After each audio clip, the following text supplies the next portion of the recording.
नमस्कार, मैं वृषभ जैन। मिशन महाराष्ट्र न्यूज में आपका स्वागत है। भारतीय जनता पार्टी प्रभाग क्रमांक 15 की ओर से महाराष्ट्र इमारत व इत्र बांधकाम कल्याणकारी मंडल अंतर्गत बांधकाम कामगारों को गृह उपयोगी वस्तु एवं सामग्री वितरण शिविर का आयोजन उत्तर अंबाजरी मार्ग स्थित धर्मपेट कन्याशाला के प्रांगण में किया गया था। शिविर का उद्घाटन महसूल मंत्री चंद्रशेखर बावनकुले के हस्ते किया गया।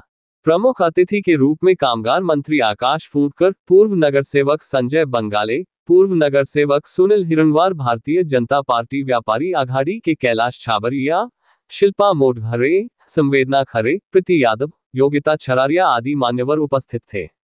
उपस्थित मान्यवरों ने बांधकाम कामगारों को गृहोपयोगी वस्तु एवं सामग्री का वितरण किया।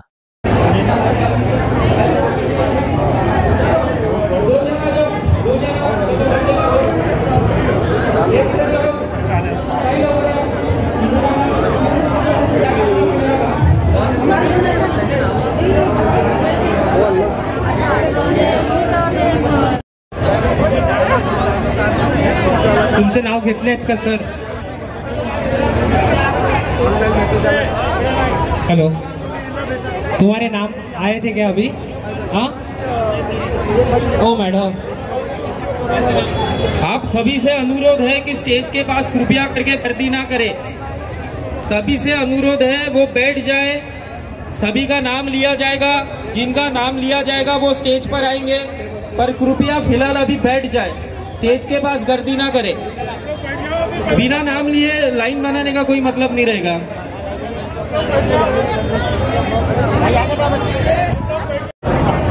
महाराष्ट्राचे लोकप्रिय मुख्यमंत्री देवेंद्र फडणवीस, आमचे केंद्रीय मंत्री नितीन गडकरी आणि आमच्या हक्काचे पालकमंत्री चंद्रशेखर बावनकुळे यांच्या संकल्पनेतनं महाराष्ट्र सरकारने अनेक योजनांचा या ठिकाणी सपाटा लावला आहे।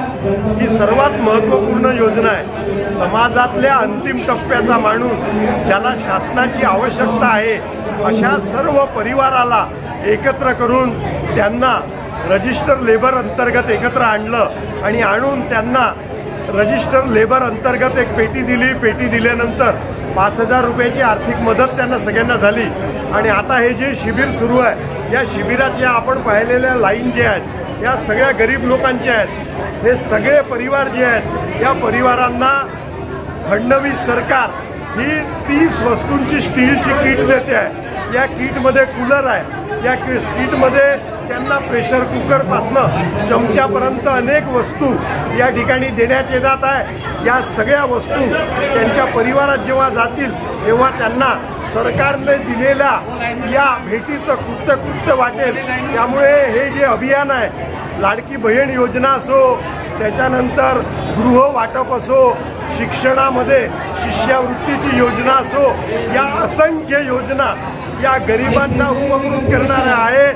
हा जो गरीब परिवार आहे, हा शासनाला, देवेंद्रजींना असं वाटतं की या परिवाराचा आर्थिकदृष्ट्या हा परिवार समृद्ध झाला पाहिजे। त्यामुळे या सगळ्यांना समृद्ध करायचं काम महाराष्ट्र शासन करत आहे आणि त्यांच्या अंतर्गत या शिबिराचं आयोजन केलं। आत्तापर्यंत 1000 नागरिक यामध्ये सम्मिलित झाले।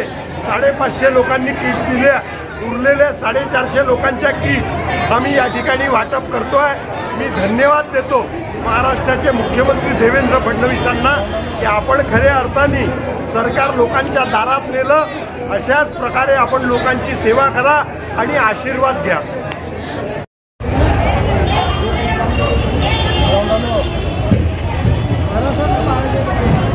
थोड़ा ऐसी हो जा बहुत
योजना है वो महाराष्ट्र सरकार ने कामगार महिला मंडलों के लिए किया है और इस योजना के लिए हमारे प्रधानमंत्री नरेंद्र मोदी, हमारे केंद्रीय मंत्री श्री नितिन गडकरी जी, हमारे यशस्वी मुख्यमंत्री श्री देवेंद्र फडणवीस जी और हमारे यहाँ के जो लोकल स्थानीय नेता हैं श्री सुधाकर राव जी बोले, श्री संजय मंगाले जी ने, इन सबके प्रयासों से आज यह प्रोग्राम हो रहा है।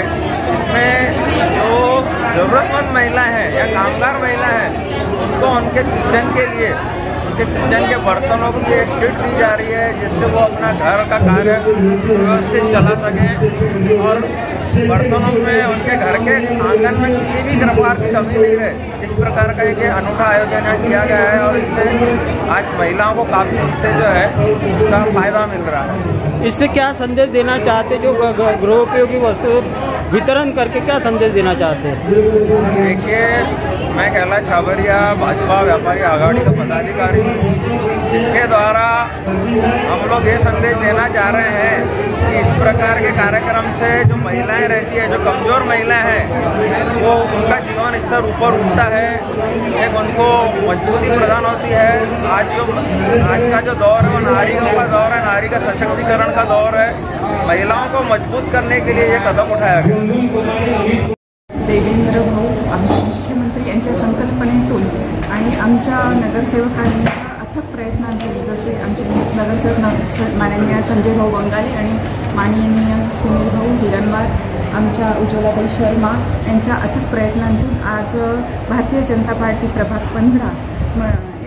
15 तर्फे महाराष्ट्र इथं इमारत व बांधकाम कल्याणकारी मंडळाचा आज कॅम्प आयोजित केलेला आहे आणि या कॅम्प अंतर्गत गृहोपयोगी ज्या वस्तू आहेत, त्या आवश्यक ज्या वस्तू दैनंदिन जीवनात आवश्यक पडतात ज्या महिलांना, त्या गरजेच्या वस्तूंचे वाटप चालू आहे आणि अतिशय नियोजन पद्धतीने या कार्यक्रमाच्या नियोजन केलेले आहे आणि नियोजितरित्या सर्वांना व्यवस्थित मार्गदर्शन आणि व्यवस्थित सल्ला देऊन त्यांना बांधकामाच्या वस्तूंचे वाटप केल्या जात आहे आणि इतरही भाजपाचे जे कार्यकर्ते पदाधिकारी आहेत त्यांनी पण भरपूर अथक प्रयत्न करून या कार्यक्रमाला कॅम्पला सहयोग केलेला आहे आणि अतिशय शांतीपूर्वक हा कार्यक्रम पार पडतो आहे।